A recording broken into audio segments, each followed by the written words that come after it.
청약시장에서 관심이 뜨거웠던 둔촌주공이 기대 이하의 성적표를 받았습니다. 집값 하락 우려 등 시장 침체가 그만큼 심각하다는 의미로 받아들여지는데요. 방배동 재건축 등 내년 분양을 앞둔 강남권 단지들도 고민이 커지는 분위기입니다. 박상학 기자의 보도입니다.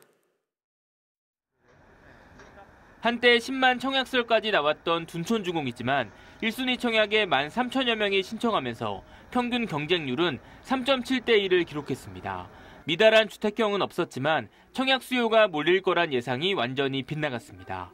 84제곱미터 분양가가 13억 원을 넘기며 중도금 대출이 전혀 안 되는 등 제약 요건이 컸지만 집값 추가 하락 우려와 위축된 매수 심리가 작용했습니다. 강동에 가면 10억이면 33평을 살 수 있는 지금 그 정도까지 가격이 내려온 상황에서 과연 내가 2년간 14억, 16억 정도에 되는 나의 자기 자본을 묻는 게 맞는지.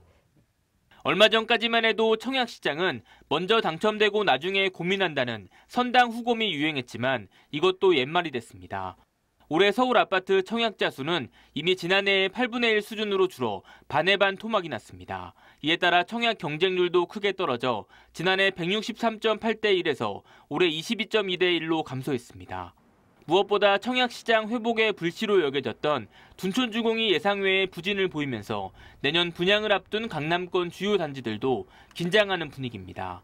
내년 중반 이후 분양에 나서는 방배동 재건축도 마찬가지입니다. 강남 최대 단독주택 재건축인 방배 5구역은 전체 3,065가구 중 1,600여 가구가 일반 분양으로 나오고 방배 6구역도 1,097가구 중 500여 가구가 분양을 앞두고 있습니다.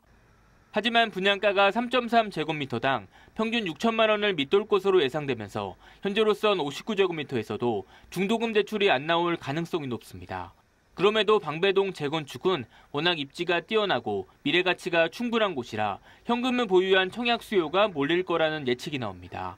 다만 극도로 침체된 시장 상황이 변수가 될 수 있습니다. 기준금리 인상이 상단이 명확하지 않다는 외부 요인 같은 것이 여전히 작용할 것이기 때문에 강남이라는 지역에서도 다시 세분화되는 각 지역별 입지와 가격들이 모두 작용을 해서 그 사이에서도 편차가 발생할 것으로 볼 수 있습니다.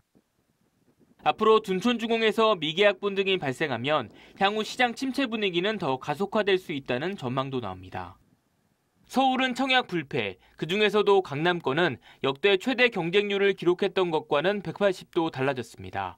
내년 부동산 시장 변화에 따라 강남권 청약 시장이 어떤 성적표를 내놓을지 주목됩니다. HCN 뉴스 박상학입니다.